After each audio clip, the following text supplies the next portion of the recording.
बिस्मिल्लाहिर्रहमानिर्रहीम। मैं हूं आपका मेज़बान अली आफ़ाक और रूहानी मसाइल और उनके हल के हवाले से हम सवालात के जवाबात दे रहे हैं।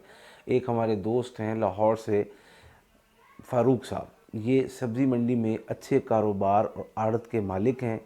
कहते हैं कि मेरा कारोबार अच्छे पैमाने पर था, हालात अच्छे थे, बच्चों का रिज़्क उम्दा तरीक़े और इज़्ज़त से कमा रहा था। अब दिन ब दिन हालात डाउन जा रहे हैं। गाहक अच्छी चीज़ और अच्छा माल होने के बावजूद मेरे पास आने से कतराते हैं, और मैंने जिन लोगों के पैसे देने होते हैं वो सर पर खड़े होते हैं और मेरे पास देने के लिए पैसे नहीं होते।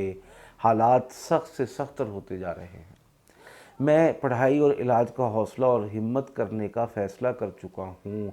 आपकी वीडियोस देखता हूँ, मेरे दिल को लगती हैं, और मुझे ये मालूम होता है, मुझे ये महसूस होता है कि मेरे साथ वाला जो आड़ती है उसके पास काले इल्म वाले बाबा जी आते हैं जो पढ़ाई करते हैं, और जिस दिन वो आएँ उस दिन मैं खौफज़दा भी रहता हूँ और मज़ीद कारोबार में सख्ती और तंगी आ जाती है।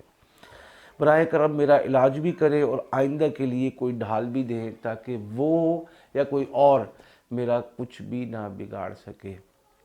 फ़ारूक साहब, आपके अपने कारोबार पर मुसल्लत करदा सिफली और काले जादू के ज़रिए से जिन्नात को ड्यूटी सौंपी गई है कि इसका काम ख़राब करना है, इसको कर्ज़ों में डुबोना है, इसका माल ख़राब करके इसके आड़त को इधर से ख़त्म करना है।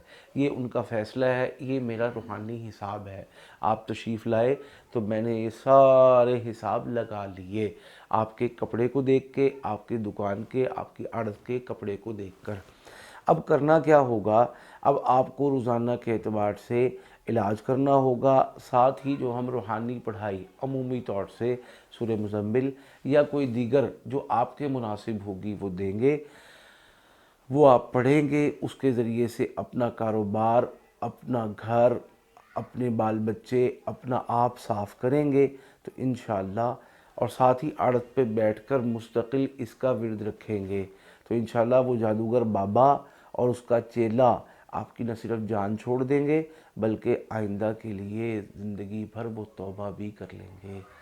तो बस ये इंतहाई ज़रूरी और अहम चीज़ है कि जो आपने बताई कि मैं फ़ैसला कर चुका हूँ पढ़ाई का और मेहनत का, और मेहनत के ज़रिए से अल्लाह की मदद से अपने दुश्मनों को शिकस्त का, ये पहला बुनियादी और मज़बूत कदम है अपने रूहानी इलाज में। अल्लाह पाक हम सबको शिफा नसीब फरमाए।